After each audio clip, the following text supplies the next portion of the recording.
Hi, in this module I'm going to introduce aggregated data. I'll talk about some of the research questions that we can investigate using aggregated data, and I'll talk about some of the challenges associated with making use of aggregated data. In the module that follows, I'll actually introduce you to some of the sources of aggregated data that you can access yourself if you want to start carrying out analysis on your own. Aggregated data is used heavily in macro-level quantitative studies that look at the relationship of indices with each other. These indices might be measures of the average level of education in a particular population, or the life expectancy, or the per capita economic growth. One or the other, these are units of analysis well above the level of the individual. So in these studies, the unit of analysis, these macro-level studies, the unit of analysis is the state, the society, the community, or some other aggregation of people. Then these studies look at how the aggregate level characteristics of these units, whether they're countries or provinces or states or counties, how these aggregate level characteristics are associated with each other, or in some cases actually influence each other. We'll give some examples in just a moment. Now, most of these studies rely heavily on published statistics. It's hard to come up with aggregated statistics on your own, especially if you're talking about entire countries or entire regions. Here's a simple example of a relationship between aggregated indices that is actually quite important, and it makes use of the sorts of aggregated data that we're talking about. So we're looking at life expectancy as a function of per capita income for countries around the world in 2015. And we can see here that there is a relationship. In fact, according to the equation, every $10,000 increase in per capita GDP is associated with roughly a 3-year increase in life expectancy. Now, this is a very simple example, but actually back in the 1950s, such straightforward analyses were actually quite important in documenting the relationship between economic development and health. At the time, back in the 1950s, that was an era when it only had just become possible to collect these international sorts of data to do this sort of analysis. Of course, we've moved on in the intervening decades, and we make use of aggregate indices in a number of different ways. And I'm going to talk a little bit about some of the major research questions that still make use of aggregate indices at the national or regional level. One of the really big ones is understanding the social and political factors that influence economic development and growth at the national or regional level.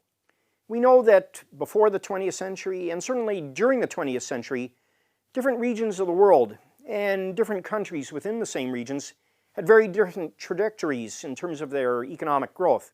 Some countries grew rapidly and prospered, some not so much.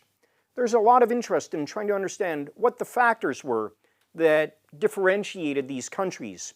Was it their cultural context, their history? Was it specific policies? The studies that try to understand the differences in these trajectories all make use of aggregate indices, national level indicators of policies, of various kinds of outcomes, and so forth. It's still a vibrant field with a lot of work going on.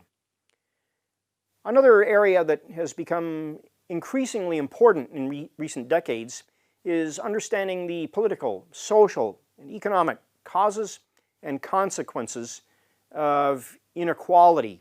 Especially in the last few decades, there's been renewed attention to the fact that there is inequality and that it seems to be growing. And we're trying to understand why, at a national level, inequality seems to be increasing, and increasing more in some places than in others.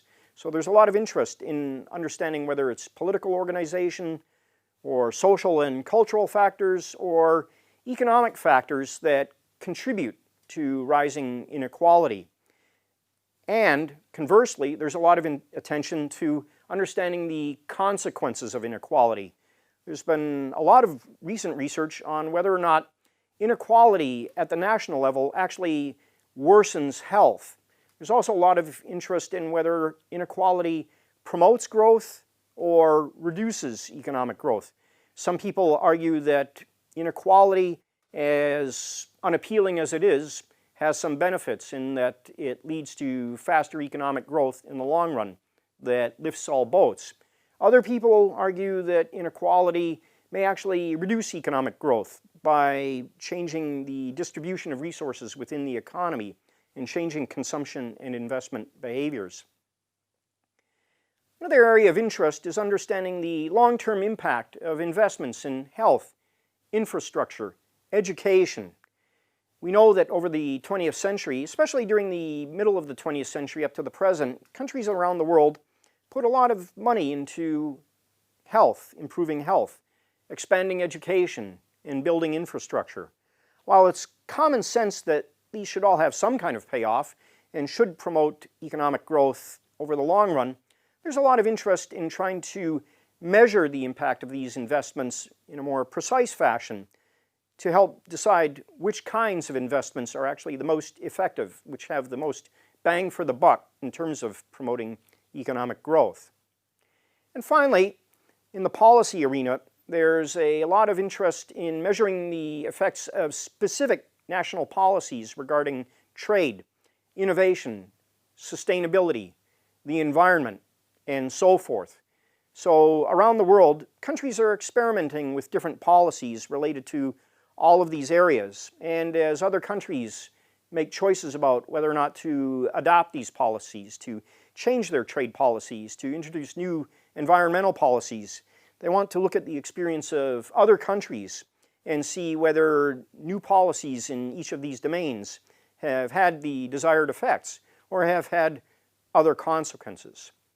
All of these questions require data that is at the aggregated level, that is, measurements of the characteristics of entire countries or regions. If we're going to make use of aggregated data, we have to keep in mind that there are certain challenges associated with using it that are unique to aggregated data as opposed to micro-level data. One is that we have to worry a lot about whether or not the data can be trusted. There's a lot of variation from country to country around the world in terms of the capacity of governments to generate the statistical data that we want to use for analyses, macro-level analyses of aggregated data. Some wealthy countries have large bureaucracies with many trained employees that spend a lot of time compiling data, cleaning it before it's reported. Other countries are not so well equipped. So we have to be mindful of these sorts of problems when we're looking at aggregated data. A related issue is that even when countries have the capacity to compile high-quality data, they may have incentives or a desire to adjust it to conceal problems or to exaggerate achievements. We need to keep those sorts of problems in mind as well and be skeptical whenever we're making use of aggregated data.